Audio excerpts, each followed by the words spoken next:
Ringan tangan dong. Oke, yang terakhir. Langsung saja kita sambut Semi Nota Slim Boy.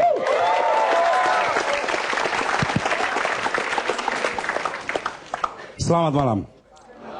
Pemilu sekarang pemilihan langsung. Sayangnya rakyat Indonesia ini kalau milih nggak sesuai bakat. Contoh aja ajang-ajang seperti atau mencari bakat. Yang dipilih itu orang Indonesia itu berdasarkan kegantengan atau kasihan, bukan berdasarkan bakatnya kan.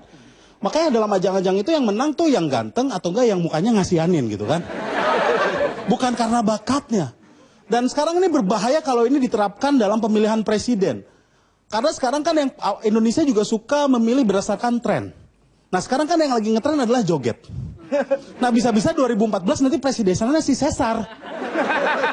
Kamu jadi presiden, oke, asik-asik, jos. Dan itu berbahaya. Dan kita itu belum bisa memilih di salah satu daerah di Sulawesi Utara namanya Tomohon. Tahun 2010 terjadi pemilihan pilkada dan wali kota yang terpilih adalah terpidana korupsi. Gua nggak tahu prosesnya kayak gimana, tapi ketika dia mau dilantik dia ada di dalam penjara. Ini gimana nih prosesnya? Dan ini kisah nyata. Jadi orang ini harus dilantik, wali kotanya, habis dilantik dia balik lagi ke penjara. Ini penjara atau kos-kosan sebenarnya? Dan itu terjadi. Jadi kita tuh sebenarnya membutuhkan presiden idaman yang seperti apa? Pertama adalah presiden yang pemberani. Seperti Insinyur Soekarno, presiden pertama kita. Dia pemberani. Dia pernah dicoba dibunuh 7 kali. Dan tidak ada yang berhasil. Ya kalau udah berhasil ya berarti nggak ada presiden waktu itu ya. Tidak ada yang berhasil. Dan dia pemberani. Dalam satu pembunuhan, usaha pembunuhan di Makassar. Dia usaha dibunuh dan nggak berhasil waktu itu. Dia tetap pidato setelahnya. Berani kan? Kalau gue pasti nggak berani. Nggak mau ah. Ngomongnya pasti salah-salah kan. Saya sapi gitu. Enggak. Pasti terjadi seperti itu. Tapi dia tetap pidato. Dan Presiden Soekarno adalah presiden yang 7 kali usaha pembunuhan tidak berhasil. Kalau presiden yang sekarang adalah yang 4 kali bikin album dan tidak berhasil.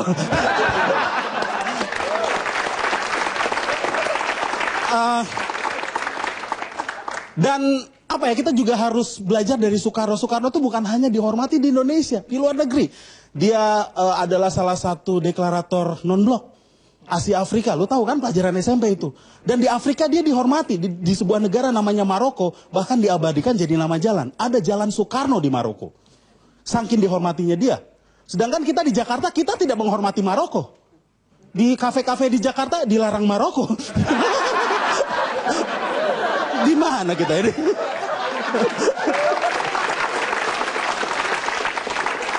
Mari kita belajar dari luar negeri.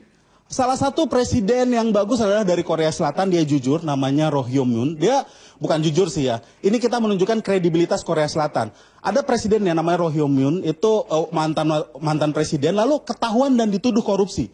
Setelah dia dituduh korupsi, baru dituduh, belum divonis, dia langsung malu dan dia bunuh diri. Wah, coba kalau terjadi di Indonesia.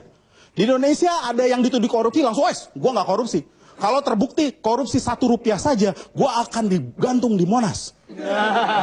Dan sampai sekarang nggak digantung-gantung kan?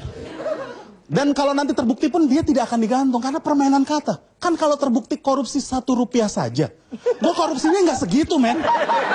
Gue korupsinya 1 miliar lebih gitu kan? Keren ya.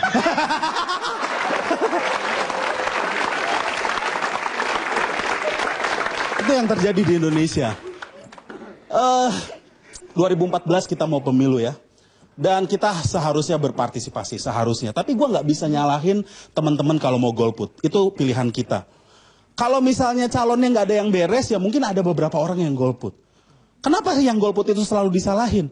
Kenapa nggak calonnya yang disalahin? Kalau calonnya misalnya baru pun terduga ya, walaupun terduga punya kasus HAM, terduga punya kasus pajak, terduga punya kasus lingkungan, lumpur, ya kan? Dan kalau gue nggak milih gue yang salah, calonnya yang diperbaiki dong. Cintailah produk-produk dalam negeri. Ya, perbaiki dulu produk dalam negerinya.